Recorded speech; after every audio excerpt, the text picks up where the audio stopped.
L'Amérique du Nord est l'un des continents les plus diversifiés, vastes et densément peuplés de la planète.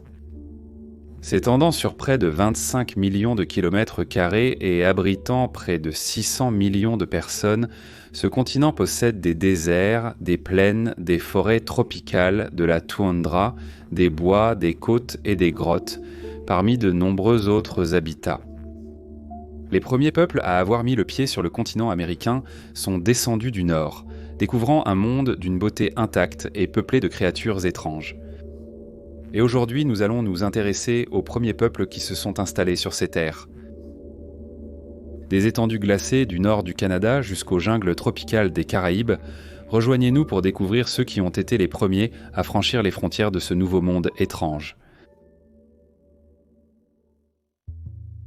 Avant d'examiner les établissements fondés par les premiers habitants d'Amérique du Nord, nous devons nous demander comment les premiers Américains sont arrivés là-bas. Il est largement reconnu que les humains ont d'abord évolué en Afrique et se sont répandus à travers le monde au cours de milliers d'années, se dirigeant d'abord vers l'Asie et l'Europe avant de s'étendre en Océanie et en Amérique. Les premiers habitants humains de l'Amérique du Nord sont arrivés par le détroit de Bering en Sibérie il y a entre 20 et 25 000 ans. Ces anciens chasseurs-cueilleurs ont pu traverser en voyageant vers l'est sur un pont terrestre aujourd'hui disparu qui reliait l'extrémité la plus au nord-est de l'Asie à l'extrémité la plus au nord-ouest de l'Amérique du Nord, franchissant d'abord ce qui est aujourd'hui l'Alaska avant de se diriger vers le Canada et finalement le territoire continental des États-Unis. Une fois qu'ils eurent de traverser les environnements hostiles des champs de glace, des forêts boréales et de la toundra balayée par les vents, ces peuples se retrouvèrent dans des régions plus tempérées et hospitalières où ils purent les chasser, explorer, créer et finalement s'établir. Les tout premiers habitants de l'Amérique du Nord seraient arrivés dans un monde aussi riche en ressources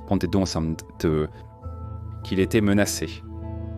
Des milliers de kilomètres de forêts et de prairies vierges permettaient une cueillette abondante à ceux qui étaient assez courageux pour affronter les grands félins, les ours et les paresseux géants terrestres.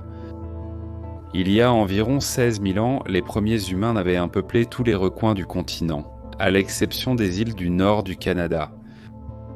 Cela laissait à l'humanité un seul continent à explorer, à l'exception de l'Antarctique inhabité. L'Amérique du Sud, la dernière frontière continentale de la migration humaine, a été atteinte il y a environ 14 000 ans. Pour ceux qui avaient dépeuplé les Amériques, cependant, le temps était compté.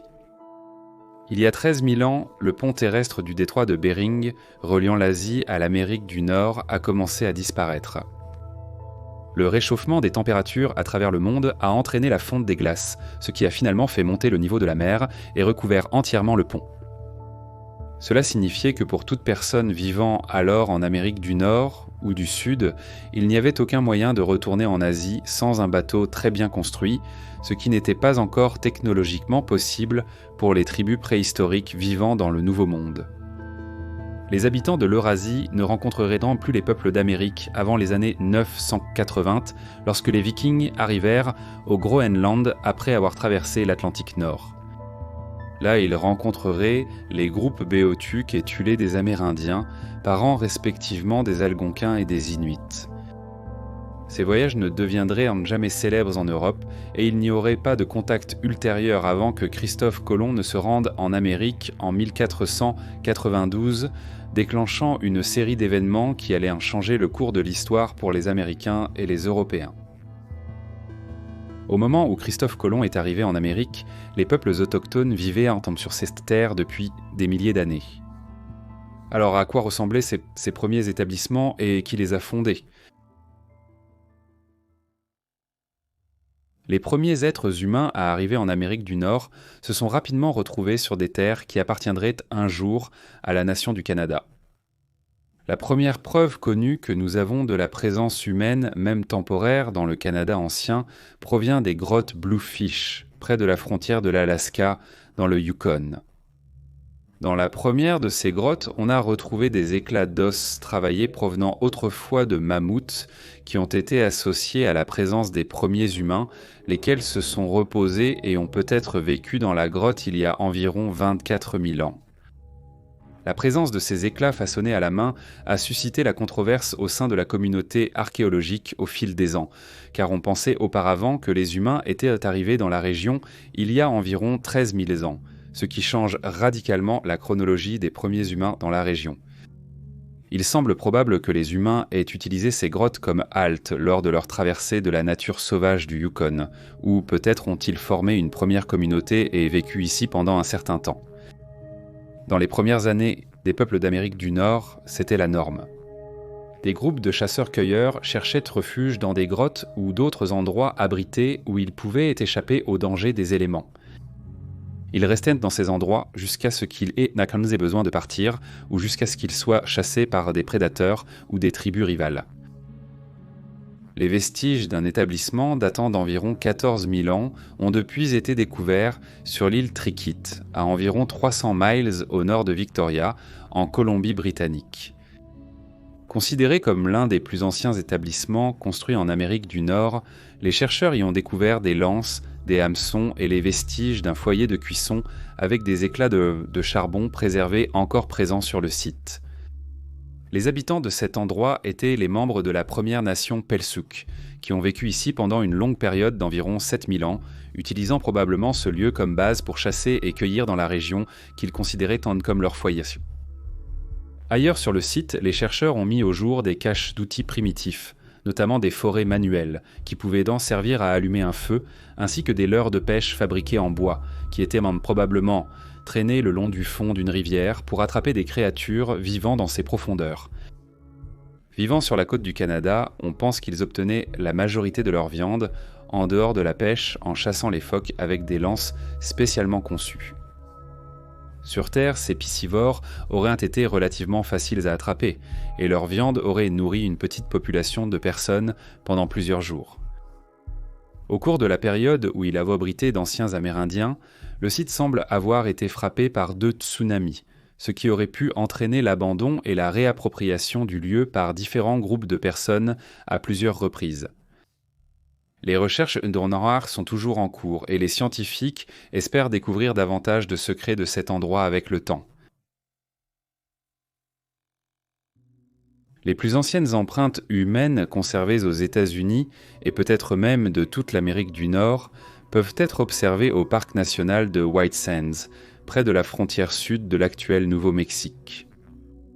Environ 60 empreintes, clairement humaines par leur forme et leur taille et enfouies dans un sol de gypse, auraient été faites entre 23 000 et 13 000 ans, avec une grande incertitude liée au mystère de la date exacte de l'arrivée des premiers humains sur le continent. À côté des empreintes humaines, on peut voir les traces beaucoup plus grandes du mammouth colombien et du paresseux terrestre Paramylodon, 2 espèces que ces premiers habitants chassaient improbablement. Un grand lac, le lac Otero, recouvrait autrefois la région et fut rapidement habité par les anciens Américains. La preuve de leurs établissements dans ces terres se voit dans la présence de nombreuses pointes de pierre qui étaient fixées à des hampes de lance pour être lancées avec force à travers l'air sur les proies. Plus tard, les Américains remplacèrent ces lances par des atlates, des outils qui offrent un effet de levier pour lancer une lance leur permettant d'être projetés dans les airs à grande vitesse. L'un des sites les plus anciens et les plus longtemps utilisés en Amérique par les peuples anciens se trouve dans l'abri sous roche de Meadowcroft, situé dans le canton de Jefferson en Pennsylvanie. On pense que des humains anciens ont habité cet abri sous roche, naturellement situé sur une colline surplombant un affluent de la rivière Ohio, pendant 19 000 ans sans interruption depuis sa découverte. Différents groupes de personnes auraient occupé ce site au fil du temps, et de nombreuses fouilles ont mis au jour de la poterie, des lames, des bijoux, du silex pour l'artisanat et des foyers de cuisson attribués à différentes tribus et communautés. Les restes alimentaires à Meadowcroft montrent que les habitants de ce lieu consommaient une grande variété de repas, allant des petits mammifères et oiseaux aux fruits, noix et légumes. Un autre site archéologique dont on débat pour savoir s'il est l'un des plus anciens d'Amérique est Topper, situé dans le comté d'Allendale, en Caroline du Sud, le long d'un tronçon de la rivière Savannah. Certains artefacts de Topper pourraient en précéder le peuple Clovis d'Amérique de plus de 3000 ans, notamment des pointes cannelées, du charbon provenant de feu et peut-être des œuvres d'art primitives.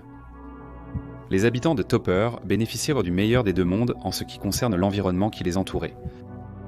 D'un côté, une forêt de feuillus fraîches et de l'autre, une forêt tempérée et chaude. Chaque habitat abritait des animaux, des plantes, ainsi que des types de bois et de roches différents, ce qui permettait une grande variété dans la production d'outils observés chez les habitants de Topper. Le Mexique et la bande de terre d'Amérique centrale qui relie l'Amérique du Nord à l'Amérique du Sud sont extrêmement importants en ce qui concerne la vie préhistorique. Cette bande de terre a permis à de nombreuses espèces animales de migrer entre les deux continents, permettant finalement aux humains de descendre jusqu'en Amérique du Sud.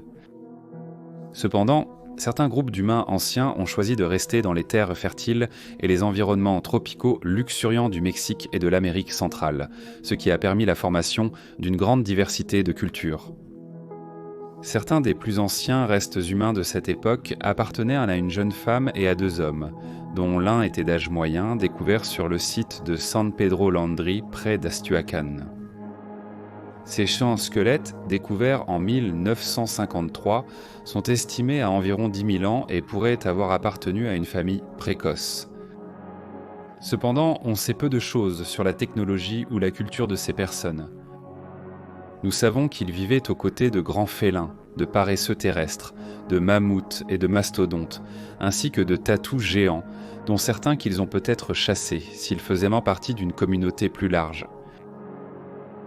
Les premiers établissements humains à avoir laissé des vestiges concrets non organiques sont ceux de la culture Tlatelolco, comme le village de Tlatelolco lui-même. Plus de 300 sites funéraires ont été découverts ici, dans l'actuel district fédéral mexicain, dont la population allait finir par croître le long des rives du lac Texcoco. De la poterie, des figurines et des technologies de fabrication de briques ont été découvertes ici, ce qui place ces anciens Mexicains un peu plus en avance sur la chronologie par rapport aux autres communautés dont nous avons parlé dans la vidéo d'aujourd'hui. À l'époque où la culture Xatilco prospérait, la mégafaune avait disparu et ces populations s'étaient installées dans une société agricole bien plus avancée que les simples chasseurs-cueilleurs qui les avaient le précédé. C'était un signe annonciateur de ce qui allait se produire non seulement dans les futures terres du Mexique, mais aussi dans toute l'Amérique du Nord.